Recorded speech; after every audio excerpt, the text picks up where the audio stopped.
Revelation 3404. From the 14th of January 1945. False prophets. End times.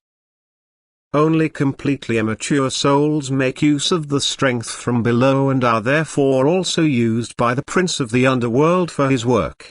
No matter what God's adversary starts to fight against God, he always uses willing people to carry out his will, because he himself is deprived of the power over every work of creation. And therefore he determines people to carry out his will, and they obey him because they feel connected to him through their inclinations and urges which hardly deviate from each other. These are therefore souls which are still completely materially minded, which are turned towards God's adversary and with whom he therefore has an easy game.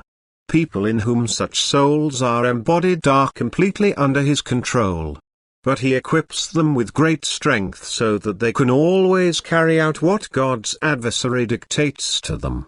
Because they have completely turned away from God, they are doubly endowed with strength, and therefore they are able to accomplish things which otherwise are beyond the strength of a human being. And thus signs and wonders also happen on the part of people who are hostile towards God if they are willing to let their strength work outwardly.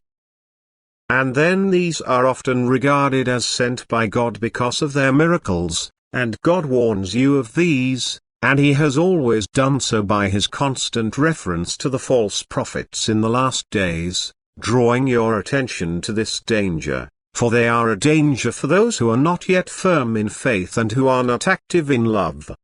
God has always made mention of these emissaries of Satan in order to announce the power of that which he will gain over people in the last days.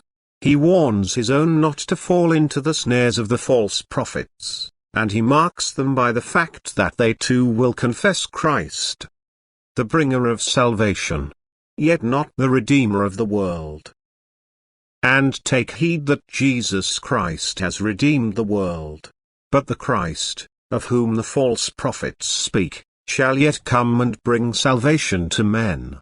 And they shall deceive many, and shall cry unto men, Behold, here is Christ. But do not follow them. But know that they are emissaries of Satan, whom you should flee, lest they corrupt you. And if they work miracles, pay no attention to them, for they use the power from below. And you will recognize them. For no love speaks from them, neither from their words nor from their deeds. What they do only testifies to their power but not to their love, and power is a gift of Satan. And you can certainly recognize them if you always make love the guiding principle of your thoughts and actions. Then you will also notice by the miracles of the false prophets that they are not the working of love but the working of the one who comes from hell. If you yourselves stand in love and faith, you will not be deceived, but the lukewarm are in danger who do not bear the characteristics of love.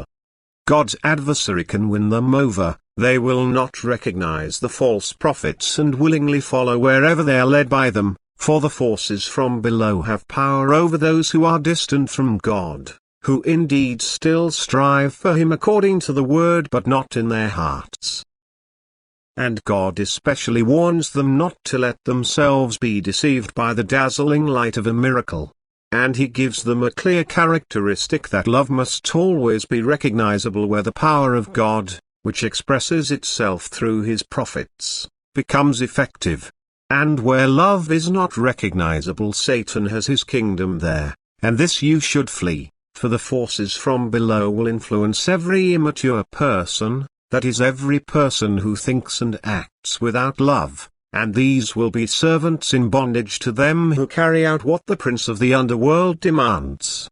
For it is the time of the end, and he will use it to work against God and against everything spiritual that turns towards God until the hour has come when God will bind him and with him all people who are in bondage to him.